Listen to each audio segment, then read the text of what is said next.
성경에는 하나님과 동행한 두 사람이 기록되고 있습니다. 한 사람은 에녹이고 한 사람은 노아입니다. 그리고 또 성경에는 죽음을 맛보지 않고 살아서 하늘에 올라간 두 사람을 기록하고 있습니다. 한 사람은 에녹이고 한 사람은 엘리야입니다. 하나님과 동행하고 죽음을 맛보지 않고 산채로 하늘로 올라간 이 두 가지에 다 해당되는 사람은 에녹 한 사람뿐입니다. 어떻게 하면 하나님과 동행을 하는가? 그리고 육체를 가지고 태어난 사람이 죽음을 맛보지 않고 살아있는 그대로 하늘로 올라간다. 이건 신비입니다. 그 신비의 내용이 뭔가, 그 의미가 뭔가, 오늘 에녹에 관한 말씀을 상고하면서 함께 하나님의 음성을 듣고 은혜를 받고자 합니다. 오늘 21절 본문입니다. 에녹은 65세에 무두셀라를 낳았고, 무두셀라를 낳은 후 300년을 하나님과 동행하며 자녀들을 낳았다 그럽니다. 자, 3년을 하나님과 동행한 게 아닙니다. 30년을 하나님과 동행한 게 아닙니다. 무려 300년을 에녹은 하나님과 동행을 했습니다. 에녹은 어떻게 300년을 하나님과 동행할 수 있었을까요? 자, 22절에 보면 무두셀라를 낳은 후 300년 동안 하나님과 동행이 시작됩니다. 그래서 우리는 오늘 이 무두셀라의 출생에 어떤 비밀이 있다는 것을 우리는 충분히 짐작할 수 있습니다. 자, 22절을 다시 봅니다. 에녹은 무두셀라를 낳은 후 300년을 하나님과 동행하며 자녀들을 낳았다 그럽니다. 자, 무두셀라의 출생에 어떤 비밀이 담겨 있는데, 먼저 우리가 성경을 해석하는데 한 가지 원리가 있습니다. 첫째, 성경에 나오는 지명이나 인명의 그 의미를 풍성하게 드러내는 겁니다. 예를 들어서 여러분, 우리가 사람의 몸 그러잖아요. 몸. 왜 몸이라는 줄 아세요? 팔, 다리, 눈, 코, 귀, 입, 오장, 육부 모든 것이 모아져 있다. 모음. 그래서 몸 그러는 거예요. 성경에도 인명이나 지명이 나올 때 거기에 의미들이 담겨 있는데, 하나님은 우리가 성경을 보면서 그런 의미를 통해서 하나님의 뜻, 성경의 진리를 깨닫게 하십니다. 그런데 무두셀라 이름의 뜻이 이렇게 메투셀라흐, 우리말로 이제 무두셀라 이렇게 번역이 됐는데, 한마디로 창을 던지는 사람, 이런 뜻을 기본적으로 가지고 있고요. 그리고 그가 죽으면 심판이 온다. 아더 핑크라는 사람, 또 몇몇의 신학자들이 이런 의미가 여기에 담겨 있다고 연구를 통해서 그렇게 알게 했습니다. 창을 던지는 사람, 그가 죽으면 심판이 온다. 우리 합신의 조병수 교수는 무두셀라를 죽음을 보내는 사람, 또 이런 의미가 있다고도 얘기를 했고요. 저가 죽을 때 그것이 오리라, 뭐 이런 의미까지 담고 있는데, 어쨌든 두 가지 의미, 창을 던지는 사람, 그가 죽으면 심판이 온다. 이 두 가지 의미가 무두셀라의 의미에 담겨 있습니다. 자, 그러면 특별히 이렇게 무두셀라의 이름의 뜻을 해석하는 데 있어서 이 고대 언어를 연구하던 뉴베리, 이 성경학자가 정말 놀라운 것을 발견했는데, 이분이 연구한 것에 의하면 무두셀라는 창을 던지는 사람이다. 이게 기본적인 뜻이에요. 그런데 이 창을 던지는 사람이 어떻게 연결이 되냐면, 고대 사회에서는 전쟁을 할 때 마을과 마을, 부족과 부족, 그렇게 전쟁을 합니다.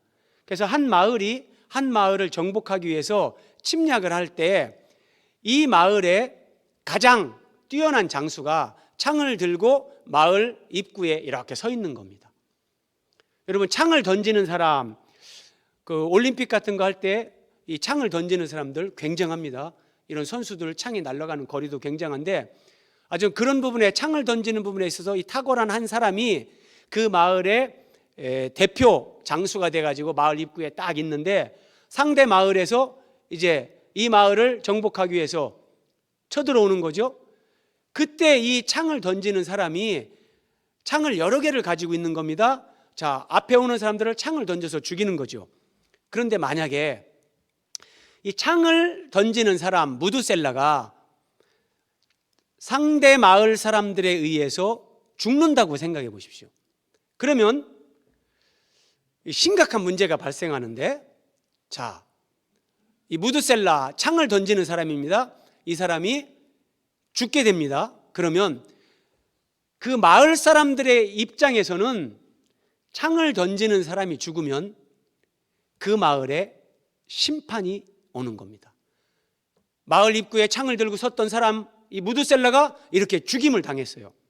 그러면 어떻게 됩니까?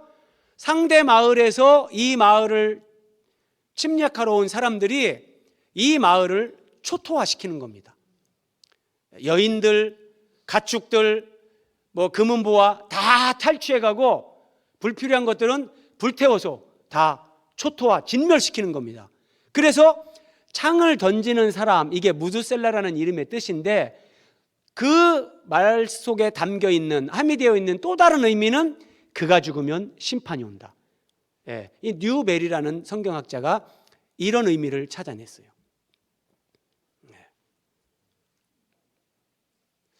자, 그러면 오늘 본문의 무두셀라를 통해서 무두셀라가 죽었을 때 정말 하나님의 심판이 왔는가, 우리가 성경으로 확인을 할 수 있어요. 성경으로 확인하기 전에 자, 먼저 질문을 드립니다. 성경에서 가장 오래 산 사람은 누굽니까? 예, 무두셀라입니다. 성경에서 가장 오래 산 사람은 무두셀라입니다. 무두셀라는 그럼 몇 살까지 살았을까요?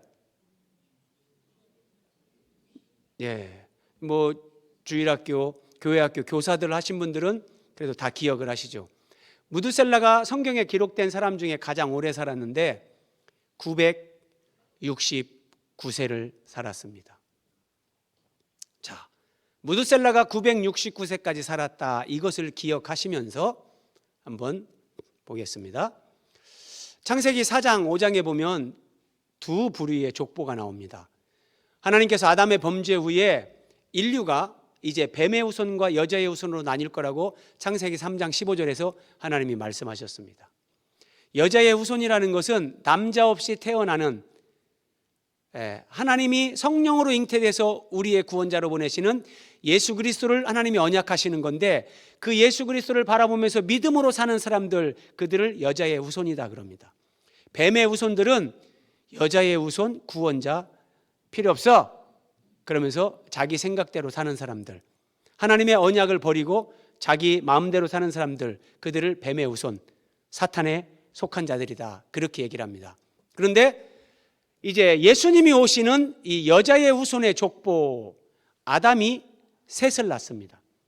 원래는 아벨을 낳죠. 아담이 아벨을 낳는데 아벨이 가인에 의해서 죽임을 당합니다. 그래서 가인이 죽은 후에 하나님께서 가인 대신 셋을 아들로 줍니다.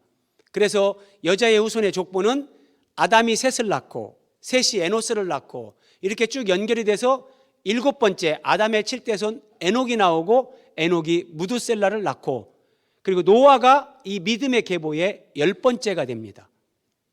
자, 그래서 에녹은 무두셀라를 낳았고, 무두셀라는 최장수한 인물 969세까지 살았다, 이것을 기억하면서 무두셀라가 죽었을 때 어떤 일이 일어는가 한번 확인합니다. 창세기 5장 25절입니다. 무두셀라는 187세에 라멕을 낳았다. 위에 그 족보를 보십시오. 무두셀라 다음에 9번째 라멕 맞죠? 무두셀라가 라멕을 낳았는데 187세에 라멕을 낳습니다. 그럼 지금 무두셀라가 187세가 됐습니다. 그리고 창세기 5장 28절, 라멕은, 무두셀라가 낳은 아들 라멕은 182세에 아들을 낳고 이름을 노아라 했다. 그러면 무드셀라가 그의 아들 라멕을 낳을 때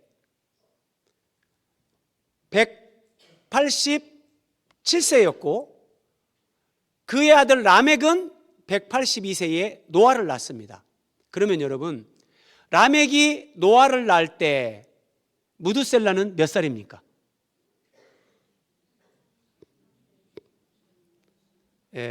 어렵습니까? 뭐 덧셈만 하면 됩니다. 자, 무드셀라가 187세에 라멕을 낳았어요. 라멕이 182세에 노아를 낳았어요. 그러면 라멕이 182세에 노아를 낳을 때 무드셀라의 나이는 거기다 181을 더하면 369가 되는 겁니다. 그렇죠? 자, 라멕이 노아를 낳을 때 무드셀라의 나이는 369세였습니다. 그리고 창세기 7장 11절, 노아가 600세 되던 해 큰 기품의 샘들이 터지며 하늘의 창문들이 열려 40주야를 비가 땅에 쏟아졌더라. 노아가 600세 되던 그 해에 하나님께서 세상을 홍수로 심판하셨습니다. 그러면 노아가 600세 되던 해 무드셀라는 몇 살입니까? 969세가 됩니다.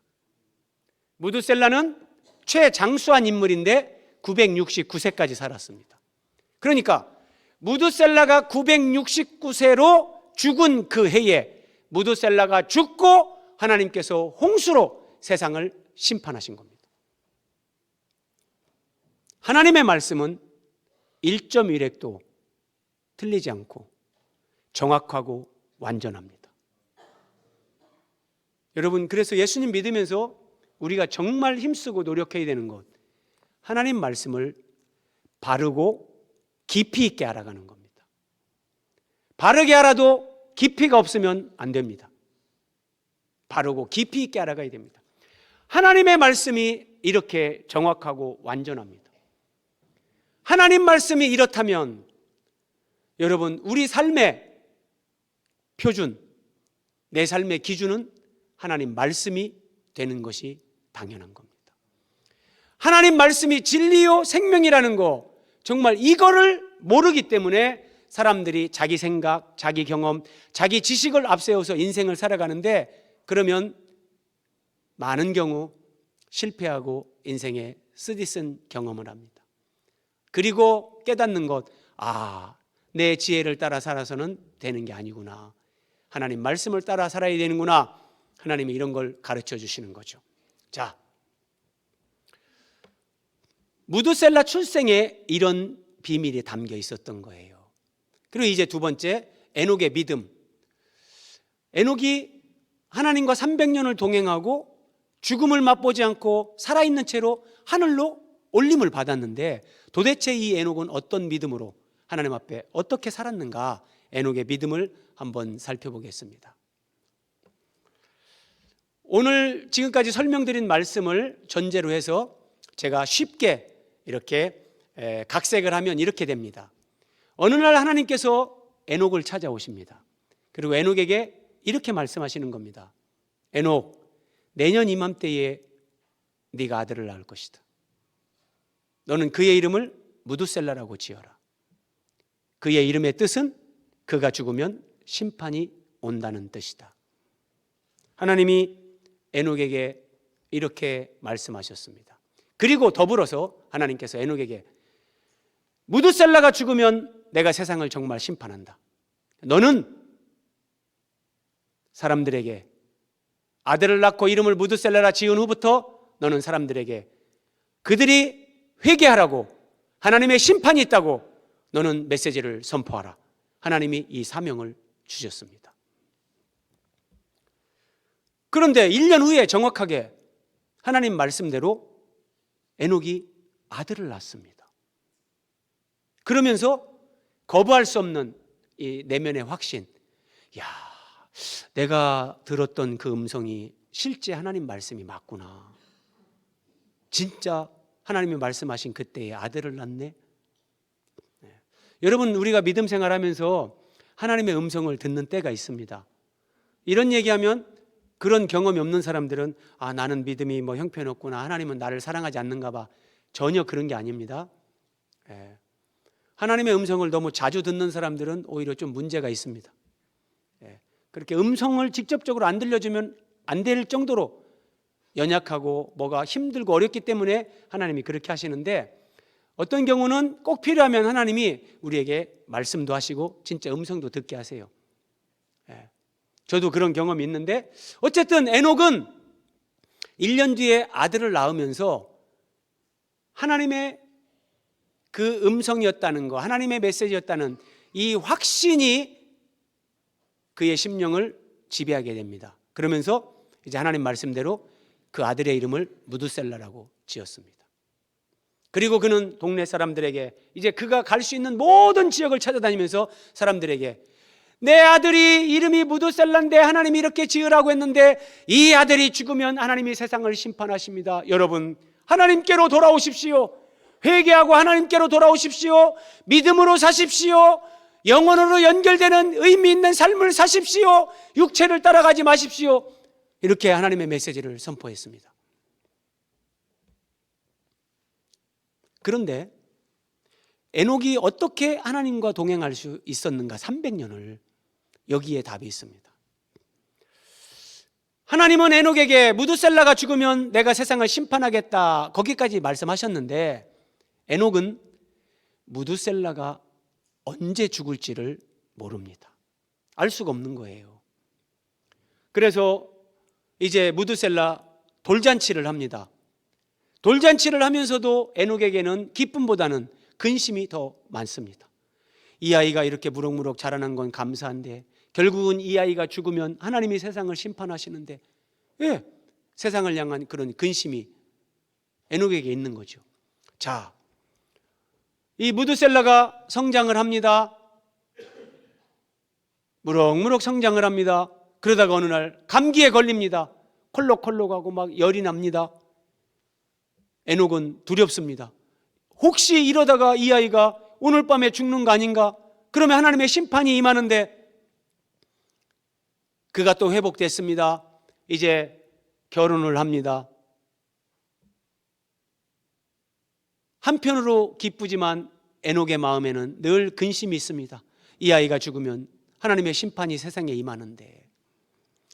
이렇게 에녹은 하루하루를 살아갔던 겁니다. 그러니까 에녹은 언제 무드셀라가 죽을지를 모르기 때문에 오늘이 그날일 수 있다, 오늘이 내 인생의 마지막 날일 수 있다, 에녹은 이런 의식을 가지고 하루하루 살아간 겁니다. 여러분, 오늘이 내 인생의 마지막 날이 될 수 있다고 생각한다면 그런 사람이 오늘이 내 인생 마지막인데 여전히 돈 따라가겠습니까? 오늘이 내 인생의 마지막이 될 수 있는데 육체의 욕망을 따라가고 눈에 보이는 걸, 세상 것에 집착하면서 살겠습니까? 오늘이 내 인생의 마지막이 될 수 있는데, 아니 오늘이 내 인생의 마지막 날이라고 생각하면서 살면서 내가 누군가를 미워하고 용납하지 못할 수가 있겠습니까? 오늘이 내 인생의 마지막 날인데 사랑하지 못할 사람이 있습니까? 사람들이 자다가 죽으면 복 받았다 그러는데 저는 동의하지 않습니다. 2달이 됐든 3달이 됐든 병원 생활하면서 죽는 것이 저는 복이라고 생각합니다. 왜냐하면 그 시간 안에서 하나님 앞에서 자기 인생을 돌아보고 다 준비하고 아름답게 마무리하고 갈 수 있는 시간을 갖는 것이 복인 거죠. 오늘이 내 인생의 마지막이라면 여러분,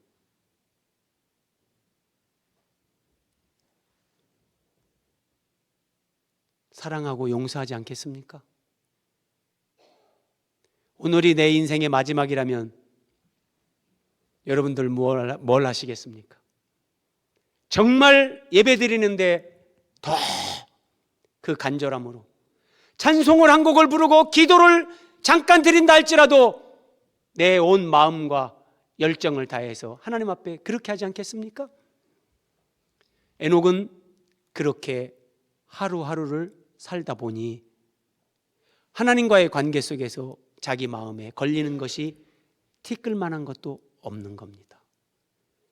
그렇게 에녹은 살면서 하나님과 하루하루 동행을 했는데 자기도 모르게 그렇게 살다 보니 300년을 하나님과 동행한 겁니다.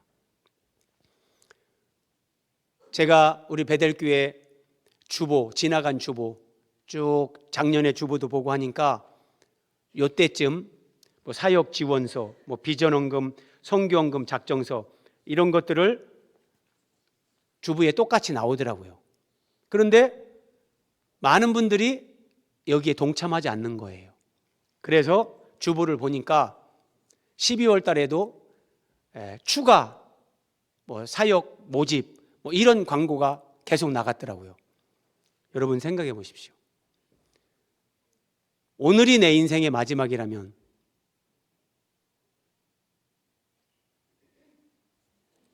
교회에서 이런 광고를 낼 때 여러분 동참하지 않겠습니까? 그런데 우리는 에녹처럼 그렇게 생각하지 않고 아이고 오래 살 거라고 생각하니까 아이고 금년에 했는데 내년에는 좀 쉬자. 내년에도 아니 그 후년에도 나는 계속해서 살 거라고 스스로 믿는 거예요. 그것이 다 잘못된 건 아니지만 하나님과 진정 동행하는 사람은 오늘이 내 인생의 마지막일 수 있다는 이 의식을 가지고 살아가야 되는 겁니다. 그러면 하나님 앞에 예배하러 나오는데 여러분 거기에 가슴에 울림이 있고 떨림이 있고 감동이 있고 눈물이 있는 거예요. 내가 하나님을 예배할 수 있다는 그 사실이에요. 내가 하나님을 찬양할 수 있다는 것, 내가 하나님 앞에 헌금을 드릴 수 있다는 것, 내가 누군가를 위해서 봉사하고 내가 낮아질 수 있다는 것, 이것이 얼마나 큰 은혜고 특권인가 감사하면서 감격하면서 내가 희생하고 내가 봉사하는 거예요. 그런데 나는 아직 멀었는데 나는 30년 50년 남았는데 일단은 조금 즐기자. 그러니까 우리가 하나님과 동행하는 삶이 안 되는 거예요. 속지 마십시오 여러분. 세상 사람들은 100세 인생 노래를 부릅니다. 100년은 좋게 산다고 다 언론을 통해서 우리가 세뇌가 됩니다. 그런데 여러분 100세까지 사는 사람 극히 드뭅니다. 속으면 안 됩니다. 오늘이 내 인생의 마지막일 수 있다. 그런 생각으로 사랑하고 섬기고 우리가 하나님 앞에 그렇게 살아갈 때 정말 하나님과 동행하는 복 있는 인생이 되는 겁니다. 자, 제가 여기까지 쭉 각색을 해서 에녹의 입장에서 하나님과의 관계에서 설명을 드렸는데 어떤 예민하신 분들은 이렇게 속으로 생각할 수 있습니다. 아니 하나님이 나타나서 1년 뒤에 아들을 낳을 건데 이름을 무드셀라라고 하고 이렇게 그렇게 목사님이 설명을 했지만 그건 목사님 개인적인 추론 아닙니까? 목사님의 개인적인 추론을 마치 성경처럼 그렇게 말씀하시는 건 아니지 않습니까? 라고 속으로 생각하는 분이 계실 수도 있을 것이다 생각해서 성경으로 한번 확인을 합니다. 아담이 셋을 낳고 셋이 에노스를 낳고 그리고 아담의 7대손 에녹입니다. 자, 요한계시록 바로 앞에 나와 있는 유다서가 있습니다. 한 장짜리인데 유다서 1장 14절 아담의 7대손 에녹이 정확하죠? 아담의 7대손 에녹이 이 사람들에 대하여도 예언하여 에녹이 예언했습니다. 그 예언의 내용이 뭐냐? 보라 주께서 수만의 거룩한 자와 함께 임하셨나니 이는 뭇사람을 심판하사. 그 예언의 내용이 심판입니다. 회개하라. 무드셀라 그가 죽으면 하나님이 세상을 심판하신다. 이게 성경에 다 나와 있는 거예요. 성경에 다 있습니다. 그래서 여러분 성경을 보다가 뭐가 깨달아지지 않으면 그리고 이상하게 느껴지면 여러분 그때는 야 성경이 이럴 수가 있어? 아니에요. 그것은 내가 아직 성경을 하나님의 의도대로 깨닫지 못해서 그런 거지.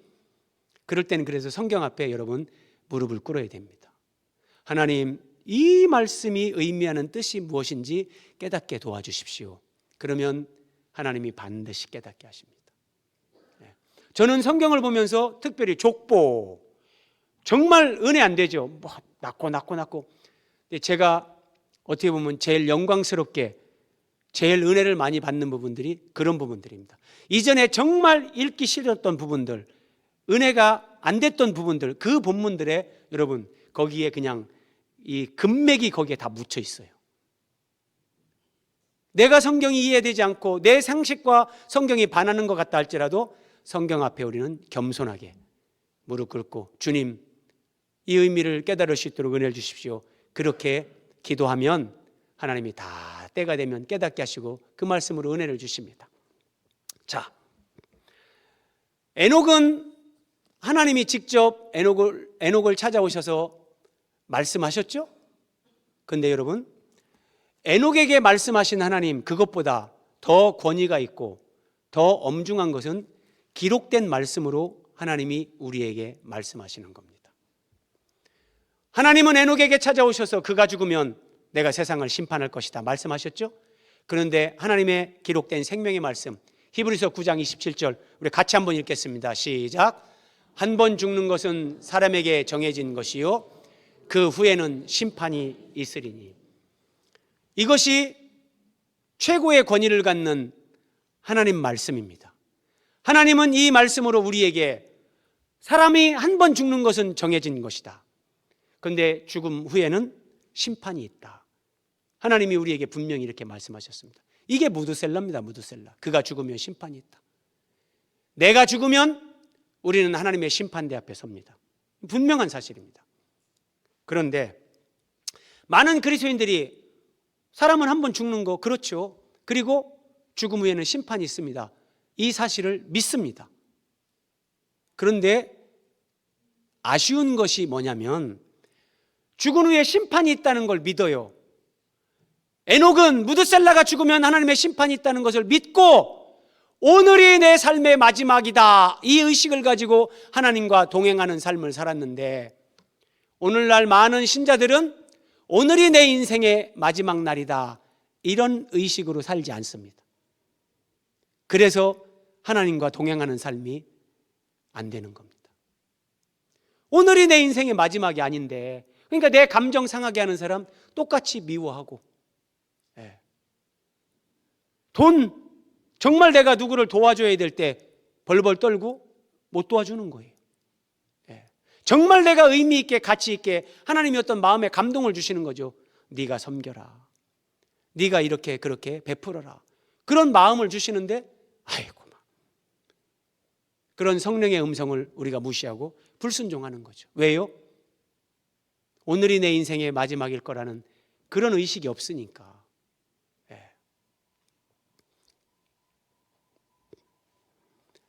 믿음으로 에녹의 믿음을 히브리서 기자가 이제 우리에게 설명을 해주는데, 자, 에녹은 잘 보세요. 그가 죽으면 심판이 온다, 이걸 분명히 믿은 사람이에요. 그런데 히브리서에서 이 믿음의 영웅들을 기록하는 히브리서 11장에서 에녹은 그가 죽으면 심판이 온다, 그 심판을 믿고 두려워하면서 두렵고 떨림으로 하나님 앞에 하나님을 섬겼다, 그렇게 얘기하지 않고 믿음으로 에녹은 그가 자기를 찾는 자들에게 상 주시는 이심을 믿어야 할지니라. 에녹은 하나님이 상 주시는 분이라는 걸 믿었습니다. 이게 동전의 양면과 같은 거예요. 여러분, 하나님께서 심판을 선포하시잖아요. 심판의 뒷면에는 구원이 있는 거예요. 구원의 뒷면에는 심판이 있는 거예요. 요한복음 3장에서 예수님께서 말씀하시는 거예요. 자, 하나님께서 독생자를 이 세상에 보내신 것은, 그 아들을 보내신 것은 세상을 심판하려 하심이 아니요 세상을 구원하려 하심이라. 그래서 하나님이 보내신 독생자 예수 그리스도를 믿으면 구원을 받습니다. 그런데 하나님이 보내신 구원의 선물인 예수 그리스도를 내가 배척하고 거절하면 그 예수 그리스도가 심판이 됩니다. 그 그리스도를 거절하면서. 그래서 하나님의 구원, 하나님의 심판은 동전의 양면처럼 그 양면성을 가지고 있어요. 자, 에녹은 분명히 그가 죽으면 심판이 온다, 하나님의 심판을 믿고 심판을 선포했습니다. 그런데 에녹의 진짜 초점은 심판이 아니라 하나님의 상이었습니다. 이게 왜 중요하냐면 예수님을 믿으면서 봉사를 하고 헌금을 하고 예배에 참석하는 사람들 가운데 어떤 사람들은 하나님이 무서워서 그렇게 하는 사람들이 간혹 있습니다. 초신자 때 아직 하나님을 잘 모르니까 그럴 수 있죠. 그런데 여러분, 하나님을 알아가면 알아갈수록, 성경을 깨달으면 깨달을수록 하나님을 무서워하고 두려워해서 하나님을 섬기고 예배에 참석하는 것이 아니라 정말 하나님이 나를 그렇게 사랑하시는 사랑을 압니다. 하나님이 생명이신 것, 하나님의 말씀이 진리라는 것, 이것이 내 가슴 절절히 깨달아지고 동의가 되니까 정말 하나님 없이 살 수 없고 하나님 말씀이 내 삶의 중심이 되어야 되고 하나님 앞에 예배하러 나오는 것이 그냥 기쁨이고 감격이고 행복 그 자체가 되는 겁니다. 그런 맥락에서 에녹은 심판 이면에 있는 상 주시는 하나님, 하나님의 상을 바라보고 하나님과 동행을 했는데 이 상에 대해서 여러분 오해하시면 안 돼요. 신앙이 어릴 때 이렇게 오해할 수 있어요. 우리가 천국에 가면 내가 심은 대로 하나님께서 주시는데 정말 하나님을 위해서 충성을 하면 황금집이 나를 위해서 예비되고 믿음 생활 대충 하고 하나님 앞에 가면 개털 모자 쓴다. 뭐 옛날 어른 목사님들한테 우리가 이런 설교 많이 들었잖아요. 그런데 여러분, 우리가 천국에 가서 내가 사는 집이 황금집이면 정말 행복할까요? 성경이 우리에게 하나님 나라의 황금, 12보석 이런 것들을 말씀하시는 것은 진짜 천국에서 막 그런 보석을 가지고 보석집에서 산다는 게 아니라 그 보석이 다 의미하고 상징하는 것들은 영원하시고 변하지 않고 정말 존귀하고 보석 같으신 하나님, 우리 예수님을 그 보석으로 그렇게 상징을 담아서 우리에게 계시해 주는 거예요. 여러분, 이 세상에서도 우리가 여러분 무슨 뭐 황금 침대, 황금 화장실 쓰면 그게 우리를 행복하게 할까요? 아니에요. 사람의 행복은 하나님과의 관계에서 누려지는 거지 물질로 되는 게 아니에요. 그런데 천국에서 무슨 황금집에 살고 개털모자 뭐 황금 그런 게 아니에요. 그러면 에녹이 하나님이 상 주시는 분이다라고 이것을 바라보고 믿었다고 할 때 그 상은 그런 세상적인 기준, 세속적인 가치 기준의 그런 상이 아니에요. 성경의 마지막 장 요한계시록 22장에서 예수님이 이렇게 말씀하십니다. 보라, 내가 속히 오리니 내가 줄 상이 내게 있어 각 사람에게 그가 행한 대로 갚아주리라. 제가 이해하는 성경의 상급은 두 가지인데, 첫째는 이 말씀 그대로 내가 행한 대로 하나님께서 갚아주십니다. 내가 섬긴 거, 내가 나누고 베푼 거, 그런 부분에 대해서 하나님이 그 행위대로 다 갚아주십니다. 그런데 그것이 하나님이 우리에게 주시고자 하시는 상의 최고가 아니고, 진짜 최고는 하나님 자신, 예수님 자신이 우리에게 최고의 상이 되는 거예요. 자, 그것을 이렇게 설명할 수 있는 거죠. 빌립보 3장 14절입니다.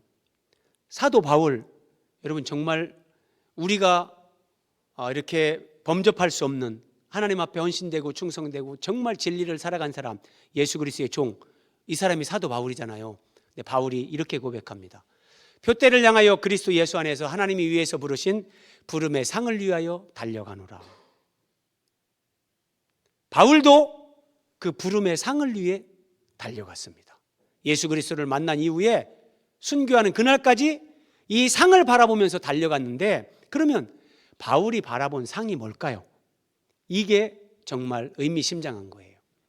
빌립보서 3장 10절 11절에 내가 그리스도와 함께 그 부활의 권능과 여러분 이 말씀을 잘 보세요. 그 부활의 권능과 그 다음에 그 고난을 빼고 한번 보세요. 그러면 눈으로 보세요. 그 부활의 권능에 참여함을 알고자 하여, 이렇게 읽어도 맞는 거예요.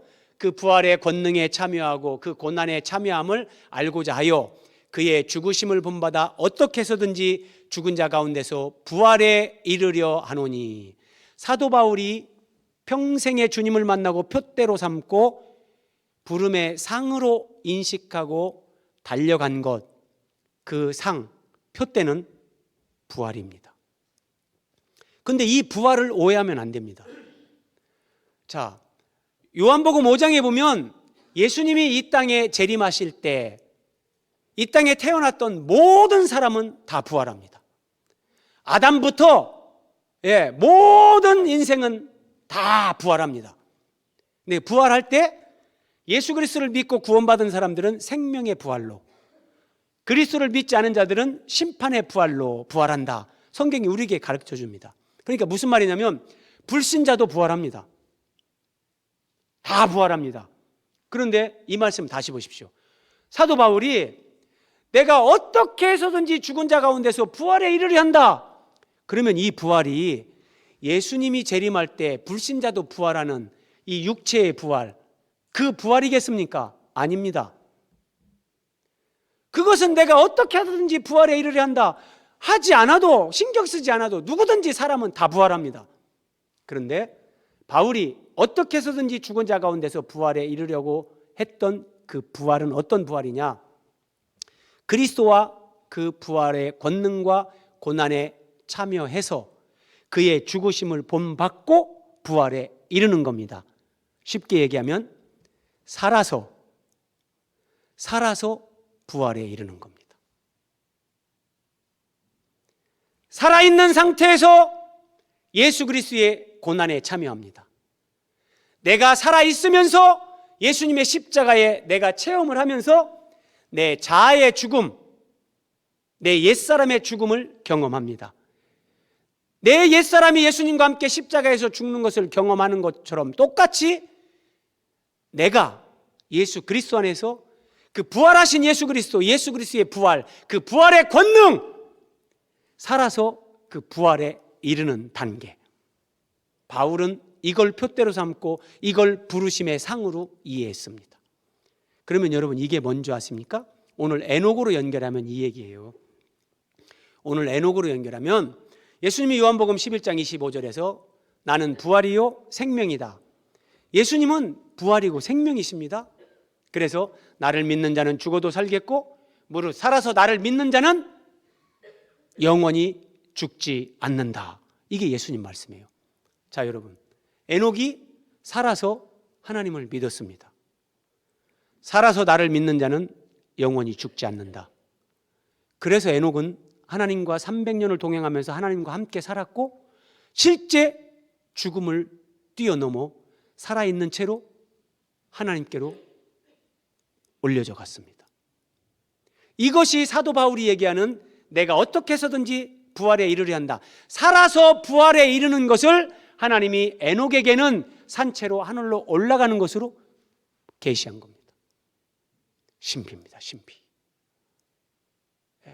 여러분, 우리가 예수님을 믿고 믿음으로 살면서 단순하게 내가 오늘 죽어도 천국 간다,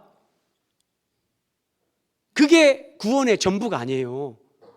죽어서 천국 가는 것은 하나님이 우리를 위해서 예비하신 구원의 정말 큰 은총 가운데 그냥 천국에 들어가는 것은 작은 거 하나에 불과한 거예요. 그것보다 더 중요한 것은 내가 예수 그리스도의 십자가 죽음에 참여하고 예수 그리스도의 그 부활 생명에 내가 연합되고 그 주님과 연합되고 하나가 되면서 나를 믿는 자는 죽어도 살겠고 살아서 나를 믿는 자는 영원히 죽지 않는다. 정말 죽음을 초월하는 삶을 사는 거예요. 여러분, 천국과 지옥은 우리가 죽어서 가는 곳으로 생각하지만 이 땅에 살면서 이미 천국과 지옥이 결정나는 거예요. 내 안에서 경험되어지는 거예요. 똑같이 하루를 살고 하늘 아래 똑같은 인생을 사는 것 같은데 예수님과 그 생명의 연합, 이 관계에서 사는 사람은 초막이나 궁궐이나 그냥 천국을 누리며 사는 거예요. 근데 아무리 많은 걸 가졌어도 주님이 없는 사람, 하나님과의 그 관계, 그 친밀함을 느끼지 못하는 사람은 그냥 살면서 지옥을 경험하는 거예요. 이 부활이고 생명이신 예수 그리스도, 바울은 살아서, 그러니까 에녹이 죽지 않고 승천한 것처럼 바울도 죽지 않고 천국에 올라간다, 그 자체를 얘기하는 것이 아니라 그렇게 되기까지 에녹이라는 사람이 하나님과 하루하루를 동행하면서 오늘이 내 인생의 마지막이다, 정말 그런 의식을 가지고 하나님 앞에 믿음으로 살면서 하나님과 에녹이 하나가 되는 거예요. 그래서 동행한다는 말이 함께 걷는다는 거예요. 하나님이 가시는 방향, 하나님이 말씀하시는 방향으로 하나님과 함께 걷는 거예요. 이미 하나님과 동행하면서 에녹 속에 하나님의 생명이 에녹의 생명으로 들어오는 거예요.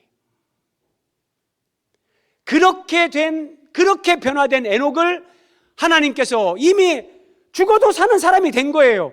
그를 죽음을 초월하는 존재로 들려 올라가는 것으로 우리에게 메시지를 주는 거예요. 그래서 요한복음 11장 26절 다시 보세요. 살아서 나를 믿는 자는 영원히 죽지 아니하리니 이것을 네가 믿느냐?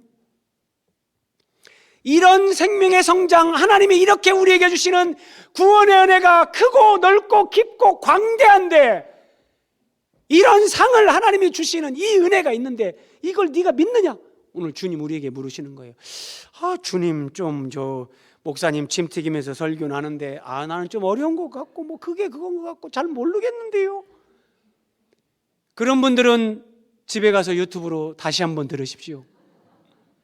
다시 한번 들으십시오.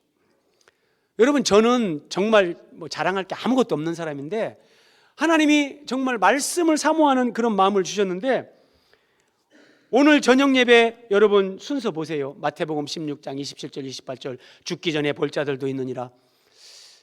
저는 어느 교회를 가든지 다른 교회에서 예배를 하든지 또 우리 교회에서도 그렇고 언제든지 주보에 보면서 그러면 이 말씀에는 어떤 진리와 어떤 은혜가 있을까? 저는 그런 것들을 보면서 그게 기다려지고 사모가 되고 그러는 거예요. 그런데 아마 여러분들 가운데 많은 분들은 저녁 예배는 나하고 상관없고, 저녁 예배 안 나오시는 분들 제가 찔리시라고 하는 얘기는 아닙니다. 그래서 나는 사정이 있어서 못 나오시는 분들이 계시죠. 그러면은요, 그런 경우에는 그래서 하나님이 유튜브도 선물로 주시는 거예요. 우리 교회 유튜브에 가셔서 여러분 진짜 많이 들으세요. 그 말씀이 깨달아질 때까지 들으세요. 저도 처음 성경을 배울 때는 제가 정말 이 목사님이 성경을 깊이 있게 보는구나, 저는 딱 그렇게 확신이 들면 그분이 지금까지 냈던 책이나 그분의 설교 자료 나왔던 거 모든 것을 구해서 저는 완전히 섭렵을 해버립니다. 여러분, 그런 게 있어야 되는 거예요. 여기에 우리가 돈과 시간, 열정을 들여야 되지, 그러지 않으면 그 영적 성장이 너무나 더뎌서 하나님 앞에 우리가 한 인생을 살고 갈 때 후회할 수 있다는 거예요. 자, 에녹이 하나님과 동행하더니 하루하루 하나님의 생명으로, 그 하나님의 말씀으로 에녹은 정말 그렇게 사는 거예요. 하나님 뜻대로 사는 거예요. 그 상을 바라보면서 하나님의 생명이 내 생명이 되고 하나님의 성품이 내 성품이 되고, 그래서 여러분, 에녹은 이 세상에 사나 천국에 사나 이미 천국에서 그 은혜와 영광을 이 세상에서 자기 심령으로 다 누리면서 살았던 사람이에요. 그런 사람이 됐기 때문에 하나님이 에녹, 오늘은 그냥 나하고 같이 가자, 데려가시는 거예요. 데려가시는 거예요. 하나님이 그를 데려가심으로 세상에 있지 아니하였더라.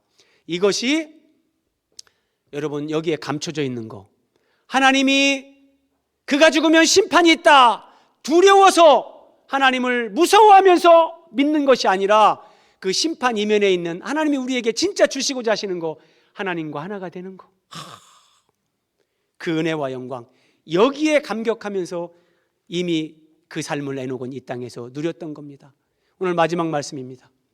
그래서 야고보서는 이렇게 말합니다. 시험을 참는 자는 복이 있다. 우리가 이 땅에서 이런 사람으로 생명의 성장을 이루어가고 주님과 하나가 되는 정말 교회로 세워지는 그 삶을 살아가는 데 있어서 우리에게 시험이 있고 시련이 있습니다. 시련을 견디어낸 자가 주께서 자기를 사랑하는 자들에게 약속하신 생명의 면류관을 얻을 것이기 때문이라. 여러분, 여기 생명의 면류관이 나옵니다. 우리가 천국 가면 이게 생명의 면류관이다 하고 진짜 머리에 그런 관을 씌워줄까요? 그럼 우리는 생명의 면류관이라는 걸 쓰고 막 이럴까요? 제가 볼 때는 그런 게 아니에요. 생명이신 하나님, 생명이신 우리 주님, 그분의 생명이 내 안에 이미 내 생명이 그 주님의 생명으로 교체가 돼버린 거예요. 그래서 그 생명이신 주님이 나의 영광이 되고 나의 모든 것이 되는 거, 생명의 면류관을 얻게 한다. 우리 이해하기 쉽게 성경이 이렇게 표현을 하는 거예요.